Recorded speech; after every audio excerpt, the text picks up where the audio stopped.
Raise your hand if you absolutely hate the 24-hour news cycle, all of the doom and gloom that it perpetuates, the negativity, the stress. I know that I really can't stand tuning into the news these days, and I find that as a prepper, that is a little bit of a struggle because as someone who is preparedness minded, I know that I need to stay informed, but I also know that really getting into that news cycle is very damaging to me. It is stressful, it is hectic, it kind of just shuts me down, and quite frankly, I find myself getting anxious and stressed when I am in that news cycle. So today what we're going to do is talk about some ways that you can stay informed without having to turn on CNN or Fox News or whatever news channel might be your favorite. Welcome back to Preparedness, where we talk about prepping and self-sufficiency. I am Laura, and I am so glad you're here today because today we are going to talk about how to escape the noise. I did wear this shirt absolutely on purpose. The escape the noise is really what this episode is about. I think as Americans in particular, we are bombarded now with news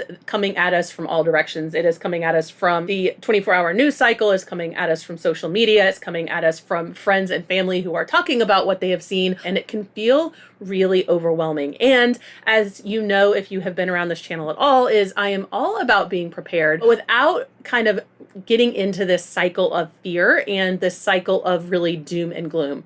And so what we want to do is stay informed, but we want to do that without kind of going down the traditional paths of media and news so that we can filter the things that are actually important without falling into the trap of listening to the worst case scenarios and all of the things that are going on that can feel really heavy and feel really draining. So what we want to do is put on what I'm going to call your calm filter, okay? This is just the way you are going to start taking in information to allow you to stay informed, to allow you to be prepared for those things that are happening in the world around you, but without spiraling into this what if scenario, this dark doom and gloom space. Again, the prepared without being scared. The reality is that for most of us, day to day, there are not that many things going on that really require us to do a deep dive into this prepping mindset, right? Normal days are normal days, and we don't have to always be thinking about the worst case scenario, but you do want to have a way to sort of trip yourself to go, hey, we have now moved past normal day-to-day operations, and now I need to be thinking about more emergency preparedness actions. So there's 3 ways to do that I think that are the most useful. The first one is to just sign up for weather alerts. To be honest, natural emergencies, weather disasters are those things that honestly create the most chaos for us. If we look back over the last couple of years, we see things like hurricanes and floods and fires, etc. Those are the things that create chaos for us. And so being attuned to what is going on the weather is super useful. The great news about most weather channels is they are not quite caught in the same 24-hour news cycle of being really negative, although some can turn that way. But if you simply turn on alerts, you will be notified on your phone directly if there is something in your local area that you need to be worried about. Chances are you have been to weather.com or some other weather app to check the weather, to check the temperature, whether or not you're going to be able to go to the beach this weekend. So you're just going to turn on alerts for those weather apps. As I've mentioned in another video, my husband and I have those turned on here in Oklahoma, and that is usually our first alert that we are going to have bad weather, that we need to be concerned about tornadoes. Now, if you've watched my tornado video, you know that the first time we got one of those alerts, we were not prepared. And so what I would just say is you still need to think about what is most likely in your region, particularly from a weather perspective, that you need to be paying attention to, right? I probably don't have to worry about wildfires the same way in Oklahoma as I did in Colorado, but I absolutely need to be more worried about tornadoes here than I was in Colorado. It's just a more common occurrence here in my local area. So know what your weather emergencies are and have a way to get that emergency information. The second thing is what I'm going to call curating your news carefully. Don't just turn on the morning news and listen to all of the absolute worst headlines that are going around in the world, in the United States, etc. It's going to create chaos. It is going to create stress. What we want to do is pick a source that can filter that news for us. One of my favorite tools that I have recently found is called 1440 News. This is a daily digest that sends you the most important headlines that are going on around you. It is a big picture perspective of kind of the top things. The reason I love these these kind of roll-ups is because you can read and skim the headlines without having to just listen to a horrible news story, and you can determine whether or not something is relevant or something could be of concern to you. When we were learning about COVID, it was we were starting to hear things about supermarkets not having stuff. We were starting to hear about things closing down in Europe, and all of a sudden that was a trigger for us. Hey, we need to really pay attention to this. It could get bad here in the United States. I wasn't sitting on 24-hour news cycle watching about the coronavirus outbreak. I was simply listening to kind of the headlines, and because of that, I was able to detect trends. So when you're looking at headlines, you're really looking for that trend analysis. Every once in a while, you're going to go to step 3, which is what I'll call a deep dive into a headline. If a headline catches your interest from an emergency prepping perspective, you may want to go Google it and dig a little bit deeper. I would just encourage you, when you do this, pick 1 or 2 headlines to read, get an overall highlight of the summary of what is going on, and then walk away from it. Don't just spiral into this negative news cycle of like, oh my gosh, worst case scenario, here I am.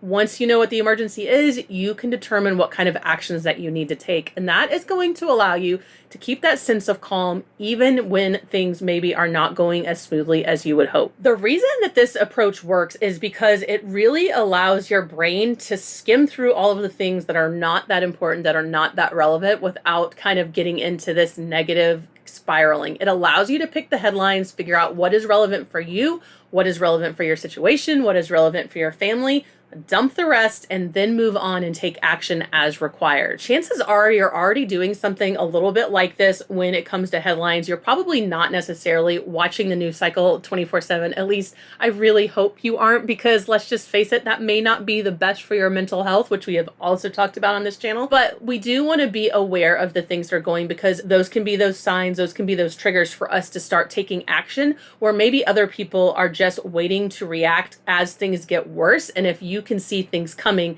you can get ahead of that curve. So simple actions that you can take right now to get started. First, pick your favorite weather app. Again, turn on those alerts, find out what is going on around you. Find the way that you like to digest news. Again, 1440 is a great option if you just want headlines. I also recommend BBC as a slightly more balanced approach to news headlines if you're just looking for them. There's also a number of websites that will do a daily roll-up of information for you from just a news perspective. Getting something in writing sometimes allows us to disconnect from that emotion a little bit more than when we are watching a video and watching the headlines and watching those graphics and those things that are going on around us. You don't necessarily want to be in that space. And so text-based news stories, I think, are a little bit better from a perspective of kind of protecting yourself and keeping it balanced. The last thing you're going to want to do is, again, just think about your local area and decide what is most likely there, and start filtering things based on that information. Again, the things that I worry about in Oklahoma here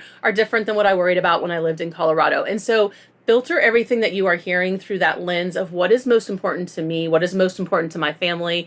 Am I traveling in the near future? Am I going somewhere? Do I have family or friends that are in a place maybe that I am reading headlines about? How do I get that information to the people that I care about? You just want to stay informed without spiraling. Here's what I would just say. If you are staying on top of those headlines and even thinking about it from a prepping scenario, you are ahead of probably 90% of the population. A lot of us take in information, we let it stress us out, we let us kind of inform our emotions and inform our responses to things, but we're not actually taking action. So as you are thinking about these things in those headlines, think about what you need to do to take action from a prepping perspective.